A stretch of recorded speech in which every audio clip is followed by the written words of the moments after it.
So as DHS Secretary, how would you ensure that border communities are not left to respond to and pay for these immigration influxes, the broken border system on their own? And when you commit to helping really not politicize or just join the SSB program to the point where places that are doing things correctly, like Yuma, Arizona, like Pima County, like Cochise County, aren't lumped in with the people that are doing things incorrectly, like New York State and Chicago?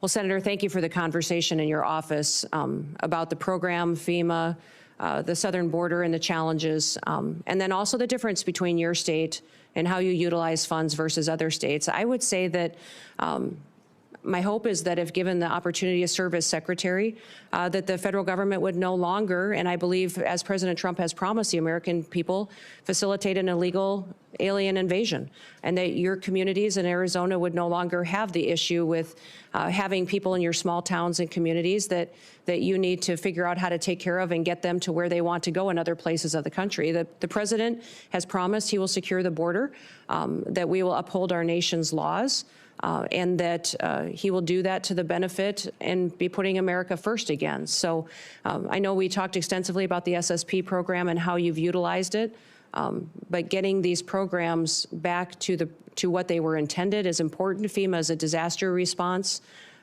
agency, and some of the facilities that have been utilizing these types of funds and dollars need to be reevaluated and to make sure that it's truly doing the service that is upholding our nation's laws.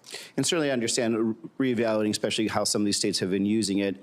And in an ideal world, we don't have to have a program like that because we don't have this mass of humanity that's coming towards our borders. But even under the first Trump administration, we actually still needed it also. So this is why my concern is to not get rid of this program because, again, these small communities, I'm talking communities of maybe 10,000 people, maybe only 6 or 7 cops are going to end up really bearing the brunt.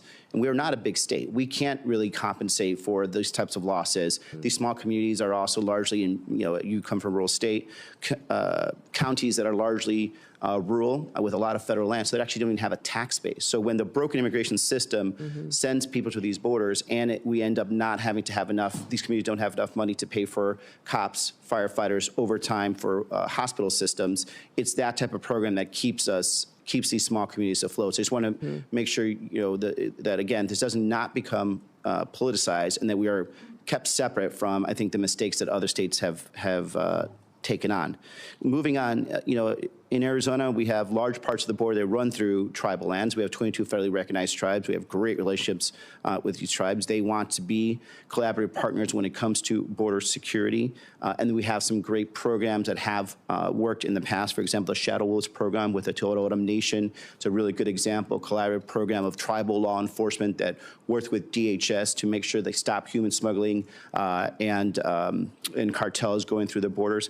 But as DHS Secretary, what is your plan to consult with our border tribes and work together to balance both national security but also their sovereignty?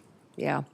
Well, Senator, I believe that my experience as governor and my relationship with working with our tribes is going to be an incredible, powerful tool for me to bring to bear at the Department of Homeland Security to work on how we secure our southern border, but still respect their sovereignty and still be able to work with them. This year, when looking at public safety issues that we had in South Dakota and their lack of ability to hire tribal officers on our reservations in South Dakota, I offered to train federal law enforcement officers, BIA officers, but also their tribal police in South Dakota at no cost to our tribes. And it's been an incredible, powerful tool that we've had to build relationships. Those tribal police had the chance to go through academy with the local maybe deputies from the counties and the state highway patrol troopers that were coming on board. And those relationships have built partnerships in our state that we didn't have before. The Shadow Wolf training opportunity is incredible that was down in Arizona that you spoke of too. And in looking into that program, I'd like to continue to build on that and perpetuate in the future so that our tribes have an opportunity to have a secure border, but also have it reflect their values and their culture and have their own people be a part of the solution. And then even when it comes to the infrastructure of the wall, that we're respecting that and their landscapes and their land as well. So I look forward to working with you as we move into this next administration to be able to protect our country and then work and respect our tribes as we do so. Thank you. And the President Trump and some of his other potential staff and advisors have been very vocal about implementing a mass deportation strategy.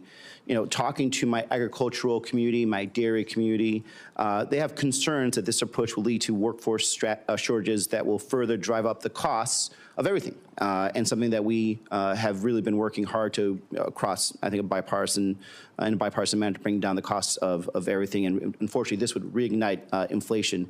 What is your plan to ensure safe and legal immigration processes for agricultural workers while protecting local agricultural operations, including those both in of our home states? Mm-hmm. Well, Senator, the President and President Trump has been very clear that his priority is going to be deporting criminals, those who have broken our laws and perpetuated violence in our communities. That'll be the priority. And as I spoke earlier with our statistics, having over 425,000 of those with criminal convictions in our country, that will be a focus that we need to tackle right away, and it'll be a big one. Beyond that, his next priority is going to be those with final removal orders, and focus on those individuals who have long overstayed, and that there is a consequence for ignoring our federal laws. Beyond that, we'll continue conversations. As you know, I'm a farmer and a rancher and come from an agricultural state, and we'll work together to make sure that laws are followed. You know, it is the Senate and the House that puts forward the laws. I, as Secretary, uphold the law. So you determine what that is, and debate and discussion. I'll be transparent and share as much information and insight as I have with my background and experience, and continue to work with you. I yield back.